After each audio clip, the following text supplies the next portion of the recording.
കാര്യം ഞാൻ എപ്പോഴും പറയുന്ന ഇത്രയേ ഉള്ളൂ, ആര് വിചാരിച്ചാലും എന്നെ തോൽപ്പിക്കാൻ പറ്റില്ല. ഞാൻ വിചാരിക്കണം ഞാൻ തോക്കണമെങ്കിൽ.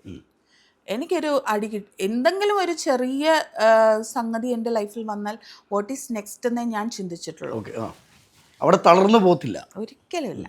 അത് അത് അത് അത് ഞാൻ പറഞ്ഞ, എനിക്ക് 2 ഘട്ടമുണ്ട്. എനിക്കൊരു ആക്സിഡൻറ്റ് ഉണ്ടായിരുന്നു, ഒരു മേജർ ആക്സിഡൻ്റ് ഉണ്ടായിരുന്നു. അതുവരെയുള്ള ഞാനല്ല ആക്സിഡൻറ്റിന് ശേഷമുള്ള ഞാൻ എന്ന് എനിക്ക് ഉറപ്പായിട്ടും പറയാൻ പറ്റും. ഒരു പുതിയ ജന്മമായിരുന്നോ? അതെ. അപ്പോൾ അതുകൊണ്ട് അത് നമ്മൾ അതും ഈ പറഞ്ഞ പോലെ ആക്സിഡൻറ്റ് വരെ എന്താ പറയുക, വാർത്തയിൽ വന്നൊരു ആക്സിഡൻ്റാണ്. ഛായാമുഖി എന്ന് പറയുന്ന നാടകത്തിൻ്റെ ആക്ടേഴ്സ് സഞ്ചരിച്ച ഒരു വാഹനം അപകടത്തിൽപ്പെടുകയും അതിൽ ഒരാൾ സ്പോട്ടത്തുണ്ടായിരുന്നു. കുറച്ച് നാളുകൾക്ക് ശേഷം വേറെ ഞങ്ങളുടെ ഒരു ആക്ടർ നമ്മളെ വിട്ടുപോയി. അപ്പം നമുക്കും അത്രയ്ക്ക് ഫിസിക്കൽ ഇഷ്യൂസ് ഉണ്ടായിരുന്നു.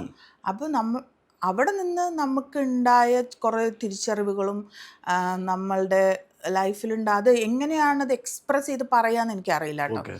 ഇപ്പം പലപ്പോഴും നമ്മളുടെ അടുത്ത് ഈ മോട്ടിവേഷൻ ക്ലാസ് എടുക്കാൻ പറ്റുമോ എന്നൊക്കെ എൻ്റെ അടുത്ത് ചോദിച്ചിട്ടുണ്ട്. എനിക്കൊരിക്കലും പറ്റില്ല. കാര്യം എന്താ വെച്ചാൽ, എനിക്ക് എൻ്റെ ഈ അനുഭവങ്ങൾ പറഞ്ഞ് മനസ്സിലാക്കാനോ ഞാൻ പോയ മെൻ്റൽ ഇത് മനസ്സിലാക്കാനോ ഉള്ള കഴിവില്ല. അത് കഴിവില്ല എന്ന് തന്നെ ഞാൻ പറയുള്ളൂ. ചിലപ്പോൾ അങ്ങനെയൊക്കെ പറഞ്ഞ് നല്ല രസകരമായി അവതരിപ്പിക്കാൻ പറ്റിയ ആൾക്കാരുണ്ടാവും. പക്ഷേ എന്നെ സംബന്ധിച്ച് അങ്ങനെയല്ല. എൻ്റെ അനുഭവങ്ങൾ എൻ്റെ ഉള്ളിലാണ്. അതെ.